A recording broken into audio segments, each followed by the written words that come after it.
तो वो तत्वदर्शी संत, वो तत्व ज्ञान वो परमात्मा ही बता कर जाता है, या फिर अपना नबी भेजता है। वो नबी ये दास है, अंतिम नबी, अंतिम पैगंबर, अंतिम उस परमात्मा का भेजा हुआ उनका दास, और पूरे विश्व का कल्याण होगा, मान जाएंगे दास की बात। कुरान शरीफ का ज्ञान दाता अपने पैगंबर हजरत मोहम्मद को कह रहा है, और किसी अन्य अल्लाह अकबर अपने से अन्य खुदा की, अन्य अल्लाह की जानकारी दे रहा है। देखिए अब हम यहाँ तक पढ़ चुके हैं कुरान शरीफ सूरत फुरकानी 25, और हम आयत नंबर यहाँ पर आगे हैं। अब हम आयत नंबर 58 पढ़ रहे, 57 पढ़ रहे।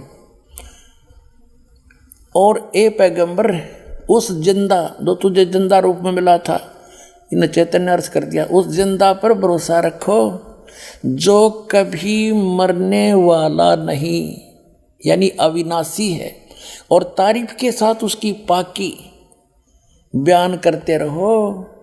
यानी कुरान शरीफ के ज्ञानदाता से अन्य है जो परमात्मा, उसकी पाकी बयान करने के लिए कुरान शरीफ का ज्ञानदाता कह रहा है हज़रत मोहम्मद को, और अपने बंदों के गुनाहों से वह काफ़ी खबरदार है।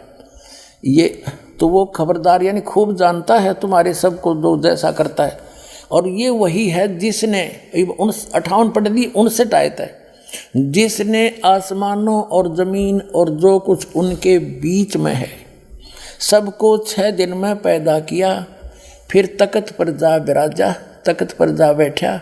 वह अल्लाह बड़ा, वो अल्लाह अकबर है, वो अल्लाह कबीर है, वो अल्लाह बड़ा है, रहमान है, दयालु है।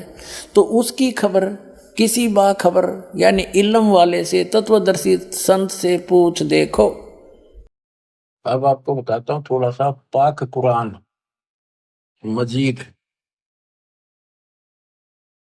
देखो इसमें क्या बताया है, एक चैप्टर है उसका नाम है अस-सूरा, और संख्या नंबर है 42, यानी सूरत अस-सूरा 42 आयत नंबर, श्लोक नंबर 1-2।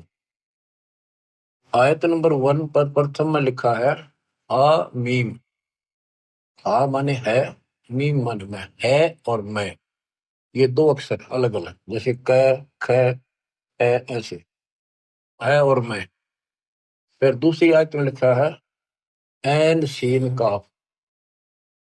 जैसे हम पंजाबी सीखा करते थे, चौथी कक्षा शुरू हो जाती थी पहले पंजाबी, पंजाब ज्वाइंट था, हरियाणा और पंजाब एक थे।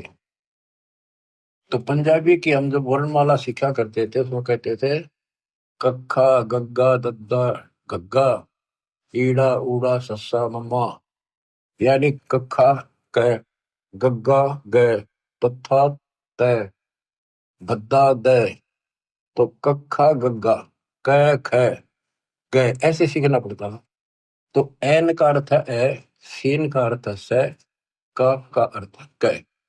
ये वर्णमाला है अरबी की, एन ए, सीन से, काफ क, ए से क।